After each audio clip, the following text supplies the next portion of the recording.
Hi, this is Matt with AppliancePartsPros.com. Today we'll be showing you how to repair your appliance. Remember, anytime you work on an appliance, make sure it's unplugged or the circuit breakers are off so there's no chance of electrocution. In this video, we're going to show you how to change out the Whirlpool Washer Complete Agitator Assembly. It's going to be a very easy repair and should only take a few minutes to show you how to do it. If you already have one of these, great.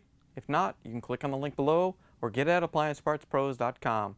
When you open up the package, you're going to get the instructions, the agitator dog assembly, the thrust washer, the inner cap and seal, and the upper and lower agitator. The complete agitator assembly is what agitates the clothes inside the washer tub. The main reason to be changing it out is if it's damaged and you'd rather change out the whole assembly rather than the individual pieces. In order to get to the part, we have to open up the washer lid.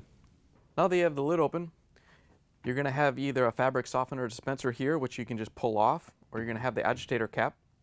If you have the agitator cap, you want to spin it around until you find this opening. And then we're going to stick a small flathead screwdriver in there and twist it to break it free.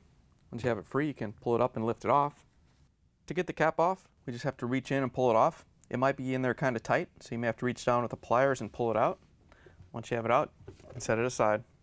Now that we have the cap off, we can take this bolt out. We're going to use a 7/16" socket with a ratchet and an extension. We're not going to take it all the way out of the agitator, but you want to make sure it comes out of the threads. You may have to hold the agitator so it doesn't turn.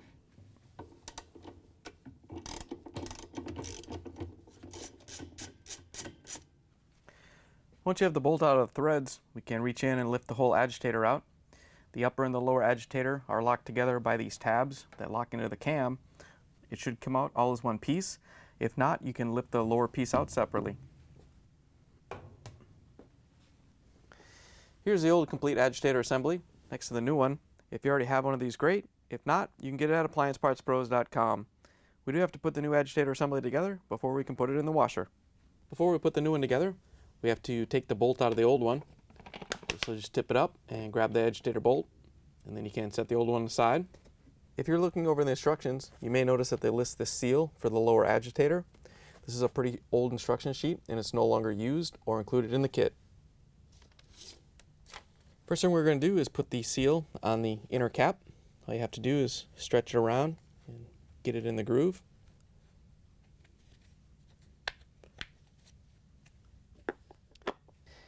Then we can lift off the upper agitator. Once you have it off, you can set it aside. We're going to put the thrust washer on. There's a couple slots right here that we have to line up with these tabs. You can turn it over and drop it in place. Once you have the thrust washer in, we're going to show you that there's a couple locking tabs right here on the lower agitator that lock into these locking clips on the agitator dog assembly. And that's how the whole agitator is held together. We're going to take the agitator dog assembly and set it down into the upper agitator.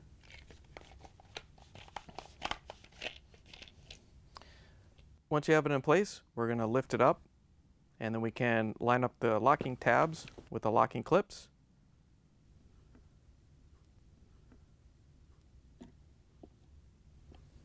Then we can push down on the agitator dog assembly and lock everything together so we can put it into the washer.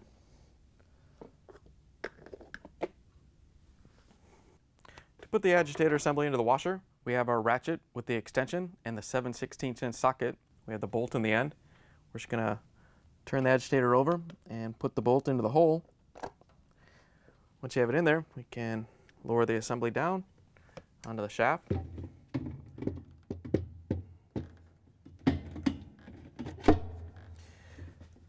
Once you have it all the way down, we can tighten the agitator bolt down. Once it starts to get tight, you're going to have to reach down and hold the lower agitator and tighten it down.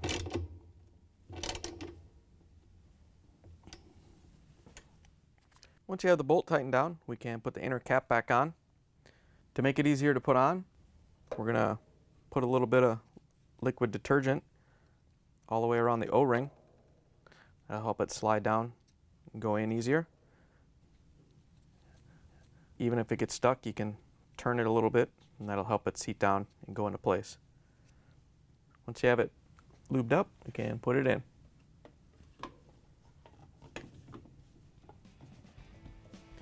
Once you have it seated properly, we can put the agitator cap or fabric softener dispenser back on. Once you have it snapped in place, you can close the washer lid, plug it back in, and take it for a spin. Thanks for joining us for another successful repair brought to you by AppliancePartsPros.com. Check out our other repair videos on our site, Facebook, and YouTube.